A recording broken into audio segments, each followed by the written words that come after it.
Hi guys, आप देख रहे हैं फ्लाइंग करियर पॉइंट। दोस्तों, आप सभी का हमारे चैनल पर बहुत बहुत स्वागत है। गाइस, अभी तक हम लोगों ने पाषाण काल का चैप्टर पढ़ा है। प्रागैतिहासिक काल हम लोग पढ़ रहे थे। प्रागैतिहासिक काल में मानव की अलग अलग जो है अवस्थाएं क्या रही हैं, किस अलग अलग चरणों में किस प्रकार से उसने विकास किया। तो पाषाण काल के हम लोगों ने पूरा पाषाण काल पढ़ा है। पूरा पाषाण काल में भी हम लोगों ने 3 स्टेप जो है देखे हैं कि पूर्व पूरा पाषाण काल, मध्य पूरा पाषाण काल और नव पूरा पाषाण काल या उत्तर पूरा पाषाण काल। तो ये पूरा पाषाण काल का एक पहला चरण समाप्त हो गया है। अब दूसरा चरण है मध्य पाषाण काल। तो मध्य पाषाण काल के विषय में जो है आज हम लोग जानेंगे।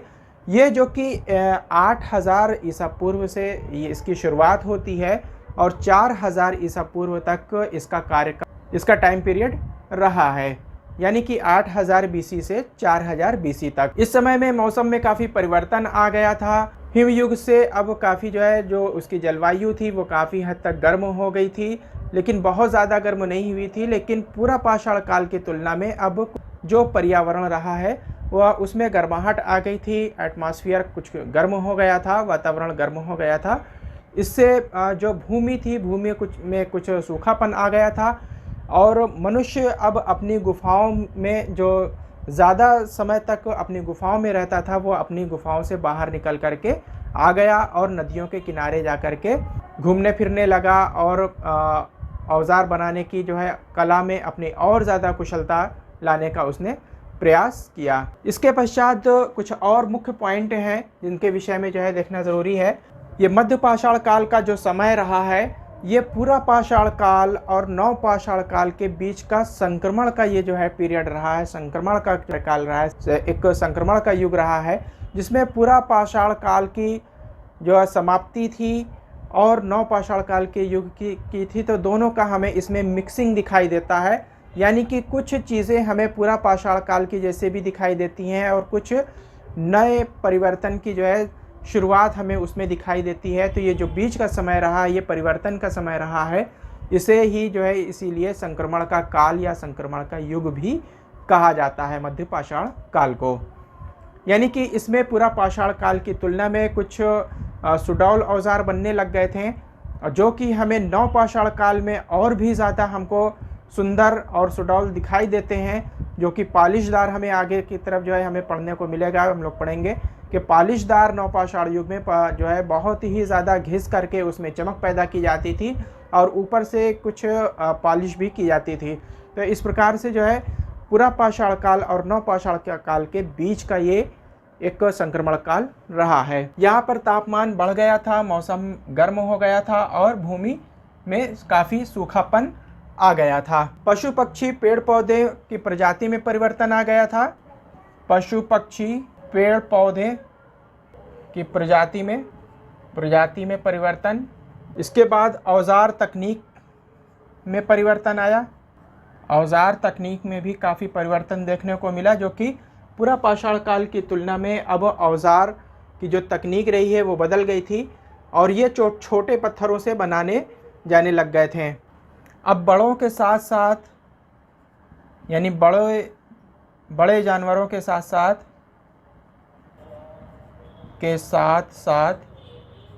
छोटे जानवरों का शिकार भी होने लगा था। बड़े जानवरों के साथ साथ छोटे जानवरों का भी शिकार होने लगा था।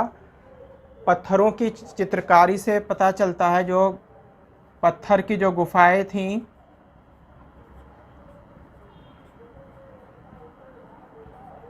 उसमें जो चित्रकारी थी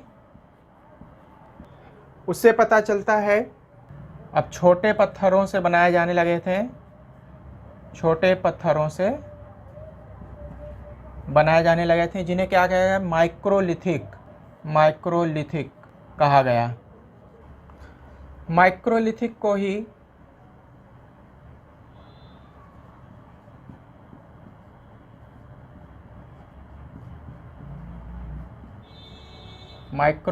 को ही सूक्ष्म पाषाण भी कहा जाता है।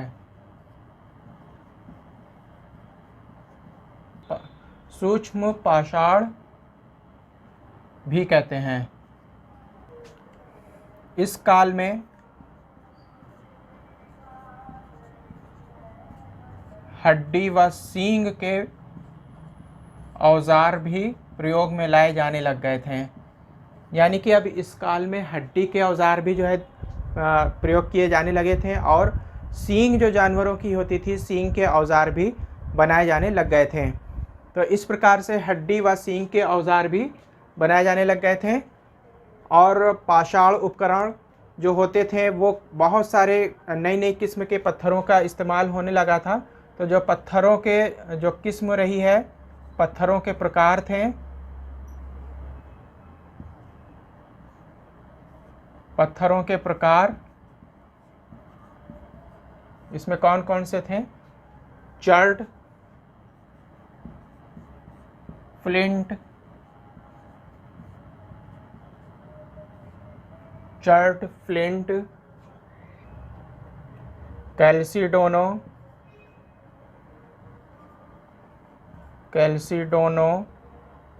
स्फटिक, कार्नेलियन व अगेट जैसे कीमती पत्थरों का इस्तेमाल होने लगा।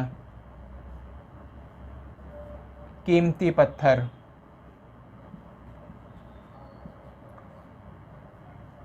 तो इस तरीके से चर्ट है, फ्लिंट है, कैल्सिडोनो है, स्फटिक है, कार्नेलियन है, कार्नेलियन व अगेट जैसे कीमती पत्थरों का इस्तेमाल बढ़ गया था। एक पत्थर और है जैस्पर, जो कि इसका भी इस्तेमाल होता था। इसके बाद औजार के प्रकार देख लेते हैं, किस किस प्रकार के कौन कौन से औजार होते थे। तो सबसे पहले ब्लेड का नंबर आता है। यह एक विशेष प्रकार का पत्थर होता था, एक विशेष प्रकार का पत्थर होता था, और इसकी लंबाई जो होती थी वो चौड़ाई से अधिक होती थी। यह काटने के काम में आता था।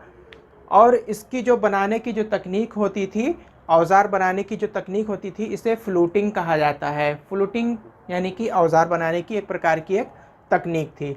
दूसरे नंबर पे आता है क्रोड। क्रोड एक बेलनाकार औजार होता था, बेलन के आकार का, और इसका प्लेटफार्म जो होता था वो सपाट होता था। इसके बाद एक नुकीला औजार जिसे कि पॉइंट कहा जाता था, तो ये पॉइंट प्रयोग में लाया जाता था। यह एक प्रकार का तिकोना 3 कोने का ब्लेड होता था, और इसके दोनों सिरे जो है ढालदार होते थे। इसके बाद त्रिकोण आता है, यानी कि ट्रायंगल इसको कहते हैं। साधारण रूप से एक सिरा और एक आधार होता था। सिरा को धारदार बनाया जाता था, जो सिरा होता था आगे का वो धारदार बनाया जाता था। तो इसको स्क्रीनशॉट लेना हो तो ले लीजिए। इसके बाद आता है नौचंद्राकार, जिसे ल्यूनेट कहा जाता है। यह भी एक प्रकार का ब्लेड था जो कि धारदार होता था, और इसको भी तीर के आगे लगा करके प्रयोग किया जाता था। यानी तीर के जो आगे का जो है हिस्सा होता था वहाँ पर इसको फिट कर दिया जाता था। चंद्राकार होता था ये, और इसको जब तेज़ी से जो है मारा जाता था तो जानवरों को 2 जगह से ये घायल करता था। इस प्रकार से ये जो नौचंद्राकार है ये भी बहुत ही प्रयोग में लाया जाता था। इसके बाद ये सारे जितने भी होते थे ये सब पत्थर के जो है बने होते थे, लेकिन धारदार होते थे, तो घातक होते थे। इसके बाद एक और है समलंब औजार है। ये भी एक प्रकार का ब्लेड था। इसके 2 या 1 से अधिक सिरे होते थे। मतलब जो है जैसे कि किसी भी आयताकार अगर कोई हुआ तो एक तरफ तो लगाने के काम आ जाएगा, बाकी उसके 3 साइड बचेंगे, तो 2 या 3 साइड में उसमें जो है धार रखी जाती थी। तो वही है कि 1 से अधिक सिरे इसके जो है धारदार होते थे। 1 से अधिक सिरे इसके धारदार होते थे, और ये भी तीर के आगे लगाने के काम में लाया जाता था। यानी कि 2 साइड में या 3 साइड में उसके धार रखी जाती थी। तो कोई भी हिस्सा अगर जाकर के किसी जानवर को लगता था तो वो बुरी तरह से घायल हो जाता था। तो इस प्रकार से इसका भी काफ़ी प्रयोग होता था। अब इसके बाद देख लेते हैं गाइस के प्रमुख स्थल कौन कौन से हैं। तो राजस्थान के भीलवाड़ा है, राजस्थान में भीलवाड़ा पड़ता है। यहाँ से कोठारी नदी के तट पर स्थित है एक बागौर नामक स्थल। यहाँ से पाषाण काल के जो स्थल हैं वो प्राप्त हुए हैं। यहाँ पर से जो खुदाई में औजार प्राप्त हुए हैं, जो साक्ष्य प्राप्त हुए हैं, वो राजस्थान के भीलवाड़ा के कोठारी नदी के बागौर स्थित यहाँ से जो है प्राप्त हुए हैं। गुजरात में ताप्ती, नर्मदा, माही, साबरमती नदियों से प्राप्त हुए हैं यहाँ के तट से। और उत्तर प्रदेश में इलाहाबाद और प्रतापगढ़ में जो के बीच सराय नाहर नामक स्थल है, यहाँ से खुदाई से मध्यपाषाण काल के जो है मध्यपाषाण काल के औजार प्राप्त हुए हैं। प्रतापगढ़ के ही महदहा से जो है यहाँ पर से भी काफ़ी औजार प्राप्त हुए हैं। इसके बाद पश्चिम बंगाल का नाम आता है। यहाँ पश्चिम बंगाल में दामोदर नदी के वीरभानपुर नामक स्थल है, यहाँ से भी औजार प्राप्त हुए हैं। इसके बाद मध्य प्रदेश का नंबर आता है। मध्य प्रदेश में होशंगाबाद ज़िला है। होशंगाबाद ज़िले के आदमगढ़ गुफा से सूक्ष्म पाषाण औजार के साक्ष्य प्राप्त हुए हैं। इसके बाद प्रमुख स्थलों में नाम आता है महाराष्ट्र का, जो कि बम्बई, महाराष्ट्र में बम्बई के आसपास जो तटवर्ती इलाका रहा है, जो तटवर्ती क्षेत्र रहा है, यहाँ से सूक्ष्म औजार मिले हैं, सूक्ष्म औजार के साक्ष्य प्राप्त हुए हैं। इसके बाद आंध्र प्रदेश का नंबर आता है। यहाँ के नागार्जुन कोंडा और गिद्दलूर और रेणुगुंटा, नागार्जुन, गिद्दलूर और रेणुगुंटा से भी साक्ष्य प्राप्त हुए हैं। इसके बाद कर्नाटक का नंबर आता है। तो कर्नाटक के बंगलौर के निकट जलाली हल्ली नामक एक स्थल है, जहाँ से विशेष प्रकार के स्फटिक उद्योग मिले हैं। कर्नाटक के ही संगनकल्लू से सूक्ष्म औजार के साक्ष्य प्राप्त हुए हैं। संगनकल्लू, तो ये नाम याद रखिएगा, संगनकल्लू और बंगलौर में जलाली हल्ली से, यहाँ से विशेष प्रकार के सूक्ष्म और स्फटिक उद्योग प्राप्त हुए हैं। इसके बाद आता है तमिलनाडु। तमिलनाडु में टेरी समूह एक स्थल है। तो टेरी समूह एक तटवर्ती स्थल है, जहाँ से विशिष्ट समूह में औजार प्राप्त हुए हैं और यहीं से पत्थर उद्योग और कच्चा माल स्फटिक और हल्का भूरा पत्थर प्राप्त हुआ है। इसके बाद जो जीवन शैली रही है गाइस, यहाँ के जो मध्यपाषाण काल की जो जीवन शैली थी, यहाँ से गाय, बैल, भैंसा, भेड़ और बकरी से ये लोग जो है परिचित थे, इस प्रकार के जानवर का पालन करते थे। इस प्रकार की यहाँ से जो है जानकारी प्राप्त होती है। इसके बाद ये लोगों ने जो है मृदभांड यानी कि मिट्टी के जो बर्तन होते थे, मिट्टी के बर्तन बनाने की कला सीख लिए थे। चाक का आविष्कार कर लिए थे। चाक पर जो है चाक को नचा करके उसमें से मिट्टी के बर्तन बनाने की कला को इन्होंने सीख लिया था। इसके पश्चात समाधि से परिचित थे, यानी कि जब इनके यहाँ किसी व्यक्ति की मृत्यु हो जाती थी तो ये उस व्यक्ति के शव को, उसको गड्ढा खोद करके उसको गाड़ दिया करते थे। और इसके साथ साथ वो क्या करते थे कि जो उसमें आवश्यक सामग्रियाँ होती थी या हथियार होते थे, उसको उसमें साथ में दफन कर दिया करते थे। सराय नाहर यानी कि इलाहाबाद और प्रतापगढ़ के बीच में यह स्थल पड़ता है, तो यहाँ से इसकी जो है साक्ष्य प्राप्त हुए हैं। इसके पश्चात ये समाधि अंत्येष्टि शवों को दफना दिया करते थे। इससे इस बात की भी जानकारी प्राप्त होती है कि ये लोग अंत्येष्टि संस्कार जो विधि है उससे भी परिचित थे। इसके पश्चात गुफाओं से चित्रकारी के भी साक्ष्य प्राप्त हुए हैं।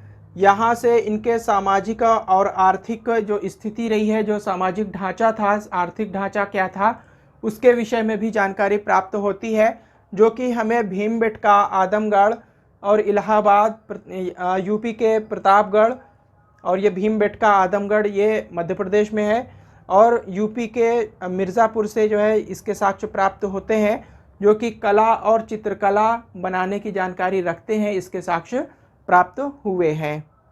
गैस जीवन शैली में ही इसके बाद आदमगढ़ से गैंडे के शिकार वाला एक चित्र प्राप्त हुआ है।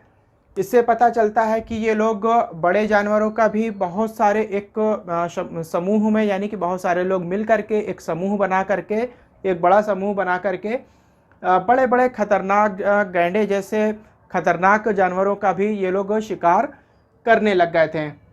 ये किस टाइम पीरियड में हो रहा था? ये मध्यपाषाण काल में हो रहा था। यानी कि जो है पहले भी होते थे, लेकिन पहले खतरनाक जानवरों का नहीं होता था शिकार पाषाण काल, पूरा पाषाण काल में, लेकिन अब मध्य पाषाण काल में ये लोग खतरनाक जानवरों का भी शिकार समूह बना करके करने लग गए थे। इसके बाद कुछ चित्रकारी मिली है, कुछ नक्काशी मिली है। इन चित्रों से, इन नक्काशियों से पता चलता है कि ये लोग यौन संबंध से भी परिचित थे और बच्चे पैदा करना और उनका पालन पोषण करना, इन सारी चीज़ों से ये लोग परिचित थे। इसके साथ साथ मृत्यु होने पर शव को किस प्रकार से दफनाना है, उसकी अंत्येष्टि किस प्रकार से करना है, उसकी जानकारी भी यहाँ पर से प्राप्त होती है।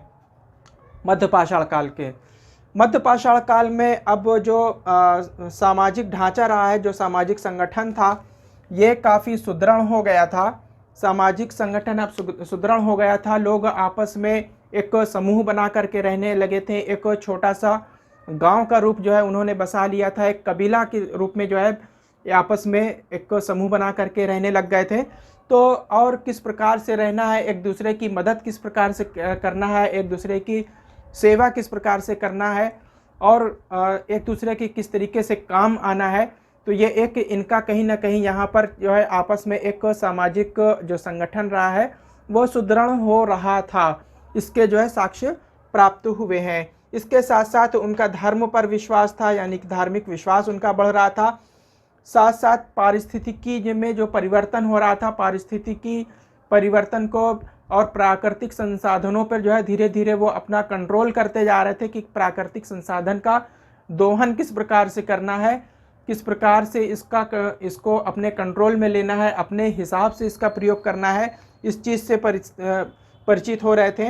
तो और पारिस्थितिकी में जो है प्राकृतिक तौर पर परिवर्तन आ रहा है, इस चीज़ को वो लोग समझ रहे थे। इसके साथ साथ जो भौतिक परिस्थितियाँ थी उससे भी वो लोग प्रभावित थे और नई नई प्रौद्योगिकी का जो प्रयोग हो रहा था, नई नई प्रौद्योगिकी को जो वो लोग खोज कर ले रहे थे, उससे भी वो लोग परिचित थे, उसको वो लोग समझ रहे थे और काफ़ी प्रभावित थे।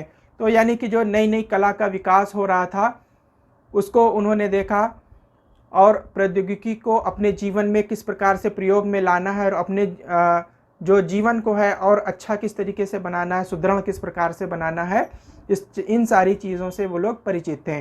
तो गाइस, आज का वीडियो हम यहीं पर जो है स्टॉप कर रहे हैं और इसके बाद नवपाषाण काल को अगले टॉपिक में लेकर के आएंगे। हमारे कमेंट बॉक्स में एक सवाल बहुत आ रहा है और ज़्यादातर लोगों का बस एक ही सवाल है कि जो CDPO का यूपी में एग्ज़ाम है वो कब होगा, उसका फॉर्म कब आएगा, उसका विज्ञापन कब आएगा। तो उसके विषय में जो वैकेंसी है, वैकेंसी आने की जो जानकारी है, जो विज्ञापन आने की जानकारी है, तो ये विज्ञापन, ये वैकेंसी, ये इसका नोटिफिकेशन फरवरी में आता है। हर साल फरवरी में आता है यूपी में।